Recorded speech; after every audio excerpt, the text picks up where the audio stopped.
KRS ಅಣೆಕಟ್ಟು ಅಚ್ಚುಕಟ್ಟು ಪ್ರದೇಶದಲ್ಲಿ ಕಟ್ಟೆಚ್ಚರ ಸೂಚನೆ. ಚಲುವರಾಯಸ್ವಾಮಿ ಕೆಆರ್ಎಸ್ನಿಂದ ಭಾರಿ ಪ್ರಮಾಣದಲ್ಲಿ ನೀರು ಬರ್ತಾ ಇದ್ದು ಇದರಿಂದ ನದಿ ಪಾತ್ರ ಹಾಗೂ ಸುತ್ತಮುತ್ತಲಿನ ಜನರು ಎಚ್ಚರ ವಹಿಸುವಂತೆ ಜಿಲ್ಲಾ ಉಸ್ತುವಾರಿ ಸಚಿವರಾದ ಚಲುವರಾಯಸ್ವಾಮಿ ಸೂಚನೆ ಕೊಟ್ಟಿದ್ದಾರೆ. ಅವರು ನಾಗಮಂಗಲ ಪಟ್ಟಣದ ತಾಲೂಕು ಆಡಳಿತ ಕಚೇರಿಯಲ್ಲಿ ಅಧಿಕಾರಿಗಳ ಸಭೆಯ ನಂತರ ಮಾಧ್ಯಮದವರ ಜೊತೆ ಮಾತನಾಡಿದರು.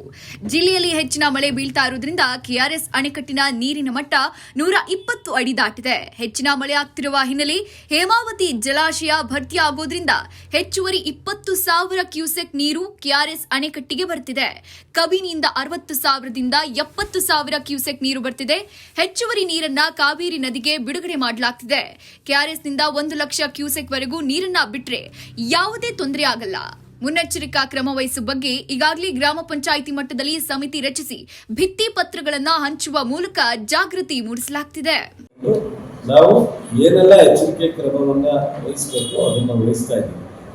ಈಗ ಒಂದು ವಾರದಿಂದ ನೀರು ಬಿಡಲಿಲ್ಲ ಅಂತ ವಿರೋಧ ಪಕ್ಷದವರು ಜುಲೈ 8 ಬಿಡೋದ್ರಿಂದ ಈಗಲೇ ಬಿಡ್ತಾ ಇಲ್ಲ ಅಂತ ಇವತ್ತು ನಮಗೆ ನೀರು ಹೆಚ್ಚಿಗೆ ಬಂದು ಇಟ್ಕೊಳ್ಳೋಕ್ಕಾಗಲಿಲ್ಲ, ಬಿಡೋಕ್ಕೂ ಆಗಲೇ ಒದ್ದಾಡ ಅಂತ ಪರಿಸ್ಥಿತಿ ಇದೆ.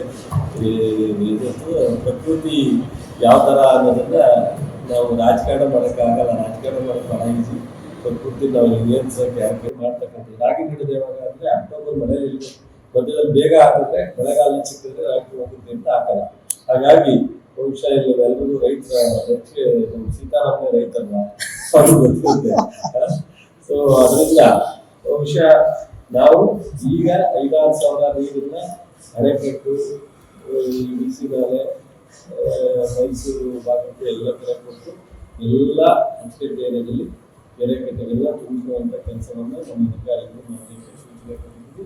ಮತ್ತು ಈ ಎಚ್ಚರಿಕೆ ವಹಿಸ್ತಕ್ಕಂಥ ಕೆಲಸನ ನಮ್ಮ ಜಿಲ್ಲಾ ಆಡಳಿತ, ತಾಲೂಕಾಡಳಿತ ಎಲ್ಲರೂ ಸೇರಿಕೊಂಡು ಬಹಳ ಗಮನದಲ್ಲಿದ್ದಾರೆ.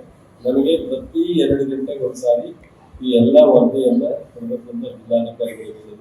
ಸೊ ನಾನು ಅಸೆಂಬ್ಲಿಯಲ್ಲಿ ಎಲ್ಲ ಇರಲಿ ನಾನು ಇದನ್ನು ಪೂರ್ತಿ ಮಾನಿಟರ್ ಮಾಡ್ತಾ ಇರ್ತೀನಿ. ಏನೇ ಸರ್ಕಾರದಿಂದ ಅವಶ್ಯಕತೆ ಇದ್ದು ಸೌಲಭ್ಯ ತಕ್ಷಣ ಅದನ್ನು ಅವರಿಗೆ ಸಪೋರ್ಟ್ ಆಗ್ತಿರೋ ಅಂತ ಕೆಲಸ ಮಾಡ್ತೀವಿ. ಹೇಮಾವತಿನವರು ಆಲೆ ಎಕ್ಸಸ್ ಆಗಿ 20,000 ಕ್ಯೂಸೆಕ್ಸ್ ಅದು ಕೆಆರ್ಎಸ್ ಬರ್ತಾ ಇದೆ. ಇವತ್ತು ಸಾಯಂಕಾಲದಲ್ಲಿ ಅದು ರೀಚ್ ಆಗ್ತಾ ಇದೆ. ಅದನ್ನು ಸಹ ತುಮಕೂರು, ಹಾಸನ, ಮಂಡ್ಯ ಎಲ್ಲ ಕಡೆ ಕೆರೆಗಳು ತುಂಬಿಸಲಿಕ್ಕೆ ಅಲ್ಲೂ ಸಹ ಶಾಲೆಗೆ ಬಿಟ್ಟಿದೆ. ಸೊ ನಮ್ಮಲ್ಲಿ ಒಂದು ಜಟ್ನಳ್ಳಿ ಹತ್ರ ಸ್ವಲ್ಪ ಸ್ಕಿಪ್ ಆಗಿರೋದ್ರಿಂದ ಸ್ವಲ್ಪ ಒಂದು 2-3 ದಿವಸ ಪ್ರಾಬ್ಲಮ್ ಇದೆ. ಅದನ್ನೊಂದು ಸ್ವಲ್ಪ ಕ್ಲೀನ್ ಮಾಡಿ ಎಲ್ಲ ನೀರು ಬರೋ ಥರ ಮಾಡಬೇಕು ಅಂತ ಹೇಳಿದ್ವಿ. ಸೊ ಈ ಎಲ್ಲ ಕಡೆ ಹೆಚ್ಚು